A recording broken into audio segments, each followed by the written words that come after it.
You're entering Corsi Nation. This is Dr. Jerome Corsi. Today it's Friday. It's November 7th, 2025. Our main story today continues to be New York City and the fact that we now have a Muslim radical Marxist mayor, Mamdani, who I believe the election was stolen. I believe the mail-in ballots were the key, and we're not going to find out anything about this because the Democrats control the process. They're not going to fess up to the fact that they stole an election. Far be it the Democrats would tell the truth. So Mamdani yesterday now has the big celebration in New York City because he's going to be the mayor. And so out come all the Muslims, and they're all celebrating that now New York City is a Muslim city.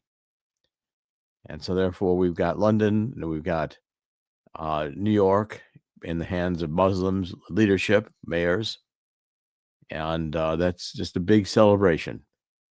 Okay, so a huge crowd of Muslims gathered in New York to claim the city for Islam. And I guess we could play a little bit of this, but it's a matter of, if the city's proclaimed for Islam, well, then, we're going to change. It's fundamental change of the culture of New York City. New York City was always a city where people worked, where people were there to achieve. It's a great city in terms of the buildings, in terms of the culture, the economic activity. But there's, the acceptance speech of Mamdani, which should send chills up and down the spines of every freedom-loving Americans. Even Scott Jennings is saying that. And Mamdani says, "We will prove there is no problem too large for government to solve and no concern too small for it to care about." Great. So we're just now going to trust government. Government's going to solve all of our problems because nobody works. Muslims don't work. And I think I want to play this one little clip here from X. Mamdani. I'm going to give it to you here, Chris, in a second. But I want you to hear what this guy really says.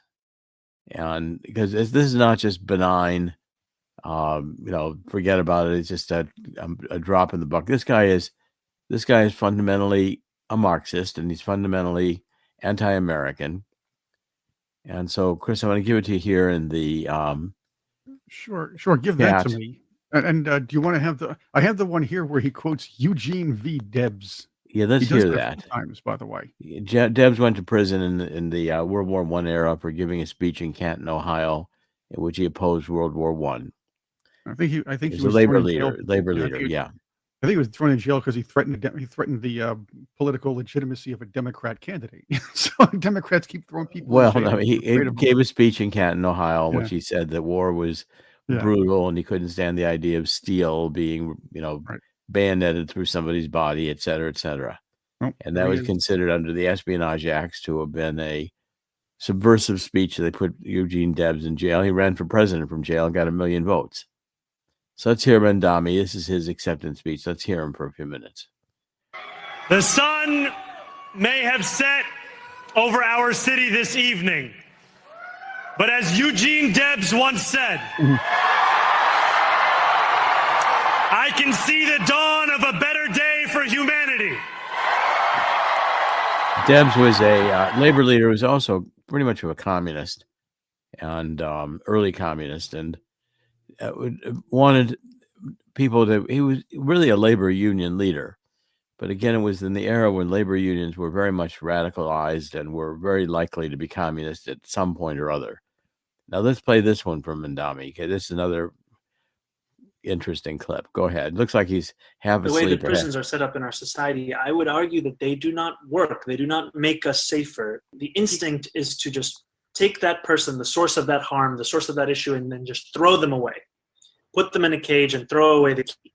And that doesn't address the reason why that harm was created in the first place. A lot of times, people who create trauma for others are those who themselves went through trauma earlier in their own lives. Right. And I bring all of this up to say that Again, like when we talk about policing, I don't think the system actually makes us safer. I think what it does is it just removes problems out of view. Okay, so the criminals are the victims. The criminals have been abused, and so therefore they're criminals. And what we need to do is understand them and reason with them and rehabilitate them, but we can't remove them. And the police are an agent of social control whose job is to oppress minorities. Okay, that's where Mamdani's going. Now, the guy with these ideas and the Muslim culture, which is not the most productive culture of the face of the earth, it is not going to be a safer city. New York is not going to be safer. It's going to be less safe. It's going to be more expensive because, again, the number of people who are working are going to be declining, and it's just going to get more expensive all the time. It's already outrageously expensive, New York, and it's increasingly difficult to live there, which means that New York will be inhabited by people who really can't afford it and are just taking over the city and demanding that they can live rent-free and all kinds of other things we're about to hear about. And the Muslim culture, men don't work very much at all. It's a brutal culture for women, and a lot of children, a lot of babies. But it's not productive. It's not going to be the thriving city of New York. It's going to be a declining city of New York, which, like all of the Democratic-run cities, is going to get increasingly crime-filled and dangerous. Stabbings, random violence, police unable to respond, just simply not enough police to handle the issues, citizens left unprotected. People are going to abandon New York, and businesses are going to abandon New York, and New York will get the same pattern we see on the West Coast of homelessness, filth in the cities, the streets, drugs all over the place, any retail establishment of any value prone to these blitz mobs that come in and just steal everything. And what's Mamdani going to do about it? Nothing. Because the point of this is to destroy New York. The point of this is to destroy America. Now, I want to go to there's Zero Hedge today has a post on Bezmenov. And I think this is appropriate because, again, Bezmenov was a communist. I read about him in my book. I'm going to pull that up in just a minute, but I want to get the Zero Hedge up here because they do summarize it very nicely. And I want to read a little bit from my book so you can see, I've been onto this for quite some time. My book was published in 2023. And this article is 20 insights from Yuri Bezmenov. Okay, now if I pull up my book here, and let me see if I've got it on this version here. Hold on a second. I may have to. Yeah, here we go. It's on page 90. Hold on, I'll get my book.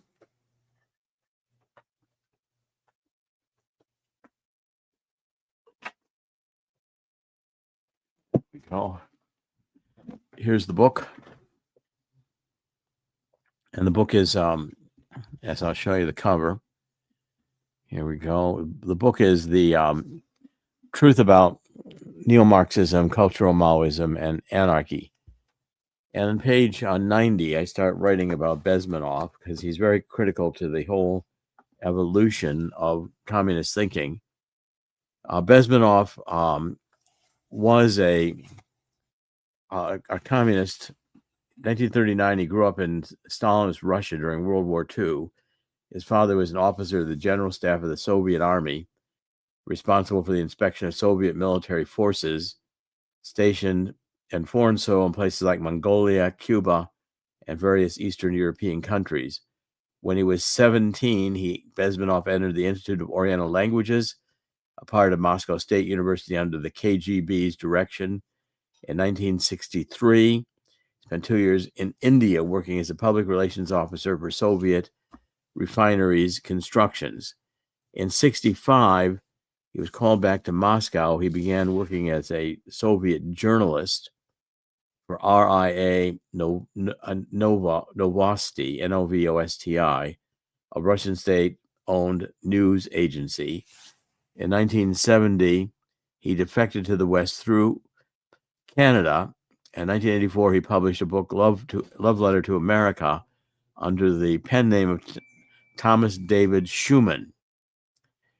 And he identified 4 stages of the ways in which the KGB had architected to destroy a country like America. And the first stage involves demoralization. So it takes about 15 to 20 years to demoralize a nation. Why that many or few? It says it's the minimum number of years to educate, quote, one generation of students in a target country, America, for example, and expose them to the ideology of the subverter, in other words, communism. So it takes 10 to 15 to 20 years, 15 to 20, the minimum number of years to educate one generation of students into Marxist-Leninist ideology, which is pumped into at least 3 generations of American students without being challenged, which happens through the universities. Okay, so dropout or half-baked intellectuals are now occupying positions of power in the government, civil service, business, mass media, and educational system. You're stuck with them. You cannot change their mind even if you expose them to authentic information. Okay, that's what's going on. They believe in climate change, all kinds of other crazy ideas, but you can't dislodge those ideas from them. So the process has many names: psychological warfare, ideological aggression, propaganda warfare. The KGB called it active measures. And it was very laid out in terms of how the methodology is to demoralize people. And the article summarizes very nicely how these points work. What the article says is that essentially you're going to attack the culture of the people. In other words, you're going to educate them to not believe in God. The schools become indoctrination centers that promote relativism over facts and critical thinking, value relativism. What do you believe? What's your gender? Who is the oppressed? Media infiltration sows confusion by amplifying divisive narratives and discrediting objective truth. Religion is attacked by portraying it as outdated or oppressive, eroding spiritual anchors and replacing them with state loyalty or nihilism. Family structures are weakened through the promotion of individualism, divorce, and alternative lifestyles that fragment social cohesion. Feminism is one of the aspects. I cover that in my book extensively. Family structures are weakened through all this promotion of all these ideas. Moral relativism blurs right and wrong, leading to apathy and the inability to unite against society's true enemies. History is rewritten to vilify national heroes and traditions, fostering self-doubt and guilt in the populace. And then following demoralization, destabilization is the next phase, and that stage 2 lasts about 2 to 5 years, which targets the economy, foreign relations, and defense to create internal chaos. And I'll read from my book. The first symptom of instability, this is Bezmenov writing, is expressed as the desire of the population to bring to power those politicians and parties who are charismatic, act like good caretakers, and promise more security, not from external and foreign enemies, but rather job security, free social services, and other pleasure strokes provided by Big Brother. By concentrating the attention of the nation on short-term solutions and improvements, such irresponsible politicians simply procrastinate on facing the moment of truth. The nation will have to pay a much higher price for the main and basic problem, bringing the community back to stability and restoring the moral crisis. Well, this sets the stage for the third phase, which is crisis. During the crisis, people willingly surrender freedoms for promised security, paving the way for authoritarian control. 9/11, continuous wars in the Middle East, October 7th attack in Israel, surrender power to the government and to protect us. So at this third stage of subversion, you'll have all your American radicals and Soviet sleeper agents springing into action, trying to seize power as quickly and as ruthlessly as possible. Thank you, Mamdani. Just, and it's happening in Great Britain. It's happening worldwide, where now these radical Muslim leaders are coming to the fore. David Horowitz warned us about this years ago, that Ayatollah Khomeini had combined radical Islam jihad with Marxism and produced a radical ideology that Bezmenov has identified here as being able to be used to bring down a strong society like the United States. Then stage 4, normalization, the target society capitulates to communism. Okay, the Russian military may even be called into the target nation to reintroduce law and order.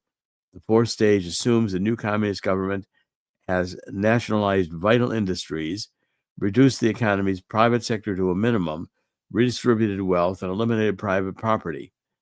The newly, quote, elected communist government has also engaged in a massive propaganda effort to explain and justify progressive reforms.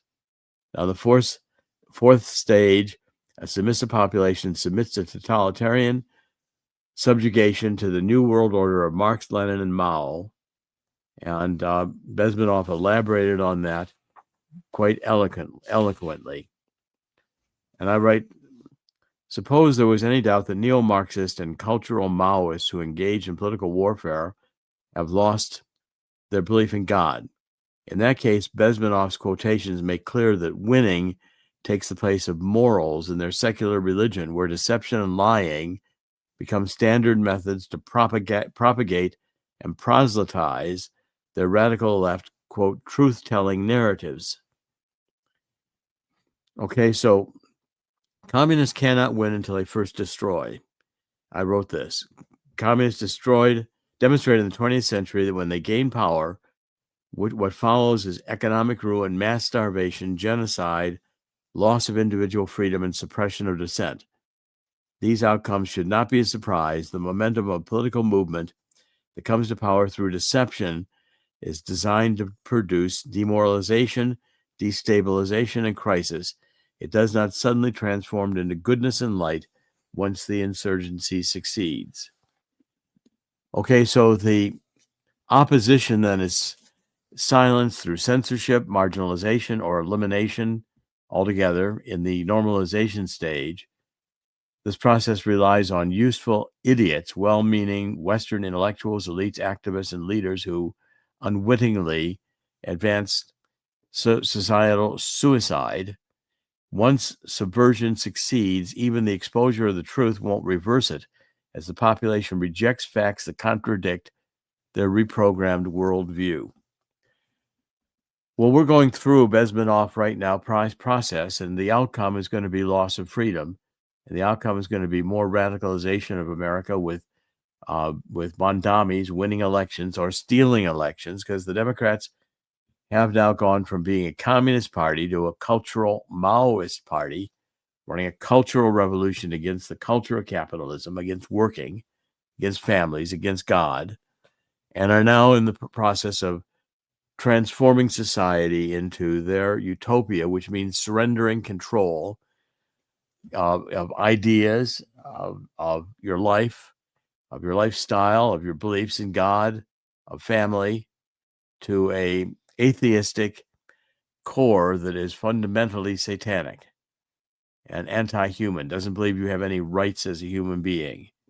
And Chris, if you want to come on, we can comment on this, and I want to move on to a couple of other stories, but I think this is what we're seeing now in New York, celebrating that is now an Islamic city. Yeah. They're. I was watching videos. You have these young white women talking about how great it's going to be to see Sharia law. They're in for a rude awakening. Yeah, I mean, all these young white women who voted for Mamdani because they think he's handsome. That's another thing. Yeah, well, yeah, sort of a greasy handsome, if you will. But I have had women tell me he's not. I've had women tell me he is. It's just a matter of taste. But this Bezmenov is absolutely correct when he observes what's going on here. Now, back in the day, it was a lot easier to push communism through force. Now it has to be done through both manipulation and force. Luckily, they have Mandami has the media and the silver tongue to snap in those useful idiots. But did Well, you it's notice? Did you notice that? same with didn't mean to interrupt, but same with Obama. Right, right. Well, yeah, Obama was handpicked and drafted uh, for the time he was, so that was interesting. But Mandani, again, he supposedly came out of nowhere, but he has so much of a Hollywood moneyed rich background that I I tend to believe that he was also handpicked after a while. Oh, Um, Obama was handpicked. There was a whole yeah, group of them that were. There was a period of time when the CIA was looking to find a black person who could become president as a charismatic, right. and then could mask the communism and socialism and Marxism and neo-Marxism and cultural Maoism and the sexual liberation with Freud read into Marx. Yeah, So we're not repressed sexually; right. we're And he did it, liberated. and he portrayed himself as a moderate to those on the far left and to those in the middle. But where he did win in New York City was not the American-born citizens. If you looked at polls, if you looked at the or let's just say the election numbers, those who were born outside of New York City and outside of the country, if you will, those were mainly born outside of the country, voted for Mamdani. Those who were born in New York or in America, they voted for Andrew Cuomo.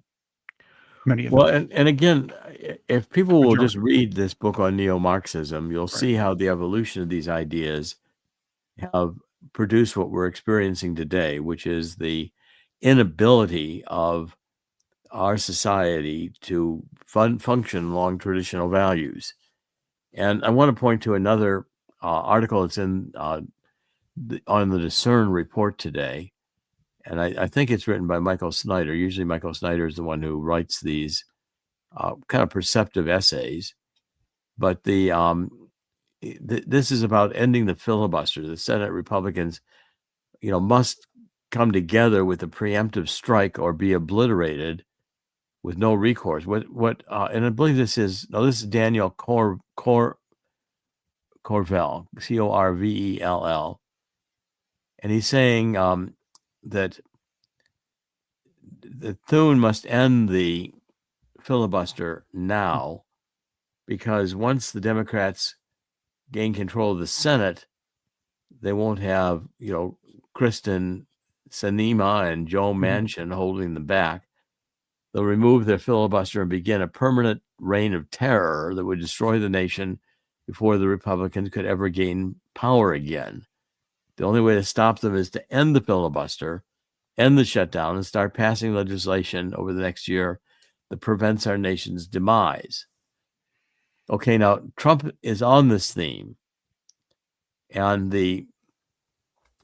what this Corvell writes is that the modern Democratic Party has openly embraced authoritarianism cloaked in democracy, weaponizing federal agencies, censoring dissent, criminalizing opponents, and using every constitutional safeguard in their path. They're no longer a loyal opposition. They're an existential threat to the republic itself. And if they ever return to full control in Washington, there will be no guardrails left. The filibuster, that last procedural speed bump, will be gone in a heartbeat. Okay, so I've been saying this. The Democrats have now gone from being a communist party to being a treasonous, anarchistic party that wants to destroy America. And they're well set along the road to do it.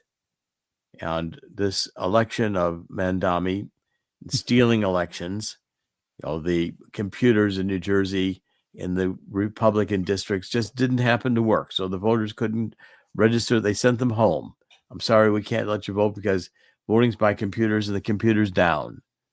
So we just have to not count your votes here in the Republican precincts in which the computers, quote unquote, malfunctioned. And what recourse is there? What repercussions do the Democrats suffer? None.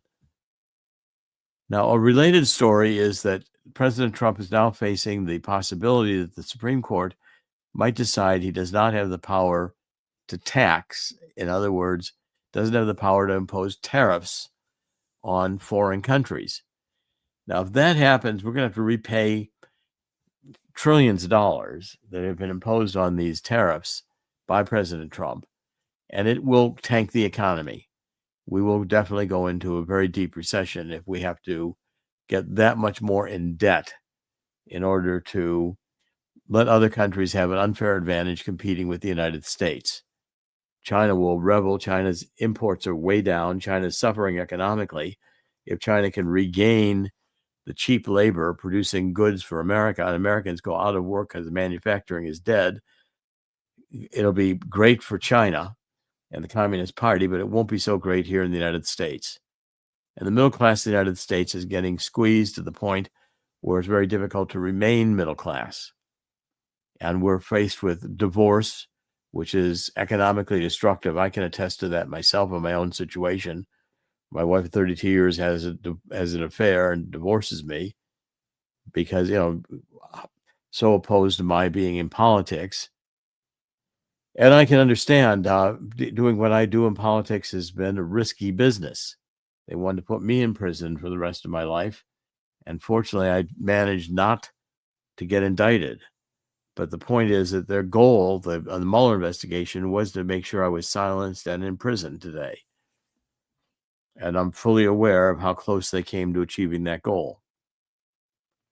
So I think we're at a critical point right now where we have to realize that the last hope we have is that the country can rally around Donald Trump, that the MAGA movement does succeed, and we get some handle on our internal affairs, especially starting with elections. And as we point out in God's Five Stones, and again, it's very difficult to get donations to that website. If I were now supporting revolution and Black Lives Matter, we'd have millions of dollars. Soros would be shoveling money our way. But since we're opposing socialism and communism and supporting God and family, traditional values, the goal is to make sure that we're starved and, if not imprisoned, certainly silenced, because no one is reading us, given the shadow banning I'm still experiencing. Okay, so this is a critical point right now. And in the next few weeks and months, we're going to find out if we do get the executive order from Donald Trump, which is promised. He's promising it this week, saying that we will get an executive order that will demand voter ID, proof of citizenship to vote, and will end the universal mail-in ballot, which is the Democrats' key way of cheating and winning elections. No more machines, so the votes can't be switched, or everything done by paper. So if you want to vote, the paper's right there, you can vote. I think we're at a critical turning point, and I'm following it very closely and making sure that the Corsi Nation, you're following it along with us. Now, gold today is at $4,031 an ounce, and silver at $48.91 an ounce.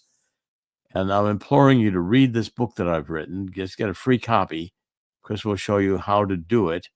It's on the website on CorsiNation.com, the tab at the top that says gold.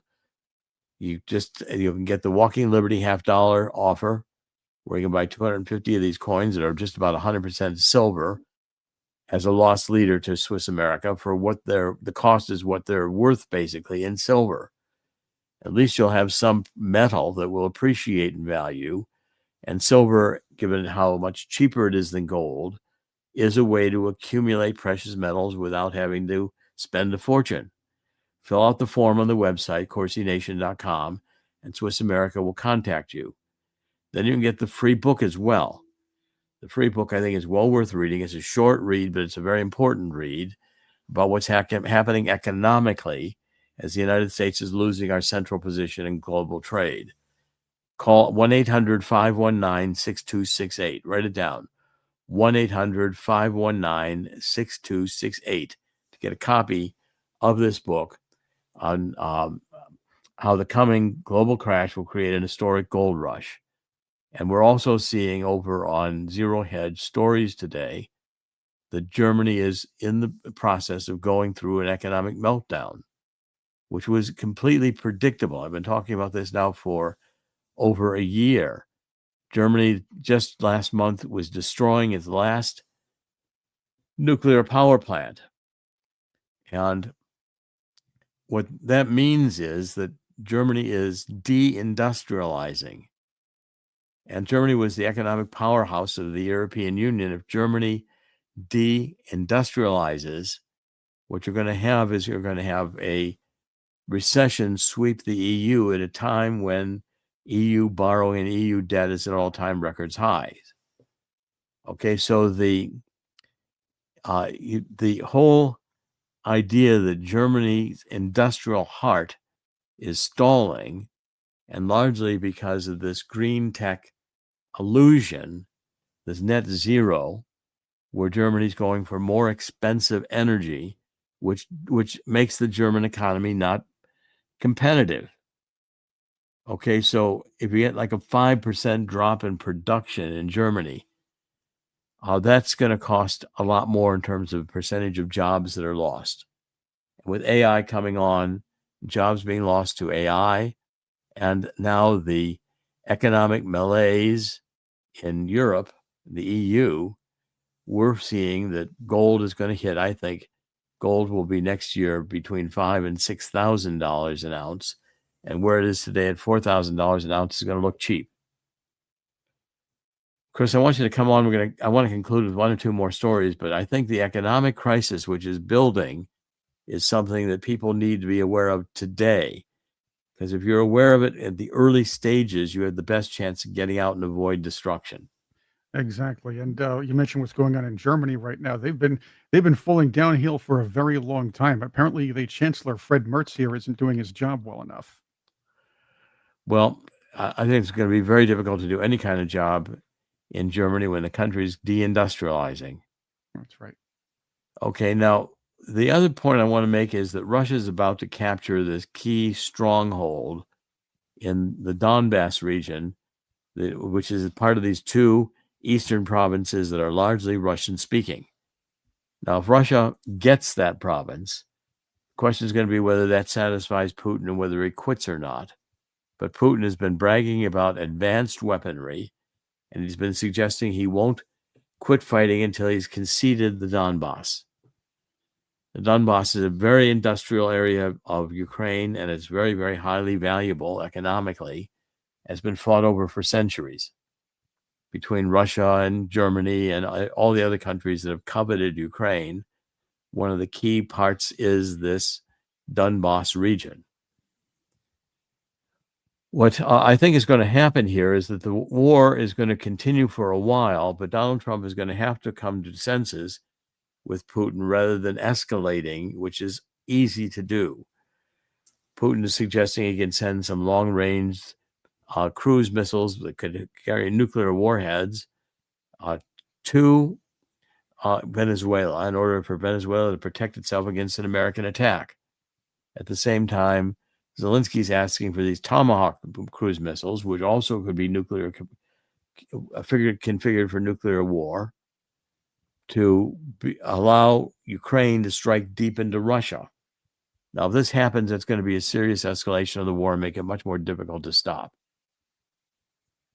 We've covered a lot of territory today. Today, it's Friday. It's November 7th. Things do look grim today. With Mamdani, it's especially disheartening.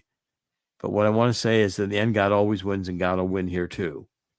And so therefore, let's be of good cheer and realize that if we continue to fight the battle and get down on our knees, according to 2 Chronicles 7:14, and ask God's forgiveness and repent over what we've done to allow God taken out of our schools, our lives, our cities, our public squares, our hearts. Let's put God back in the central place where God belongs. And if we do so, God will hear our prayer and heal our land. Dr. Jerome Corsi, thank you for joining us. We'll be back next week on CorsiNation.com. Please spread the word. We're doing these programs every weekday. Thank you for joining us. God bless.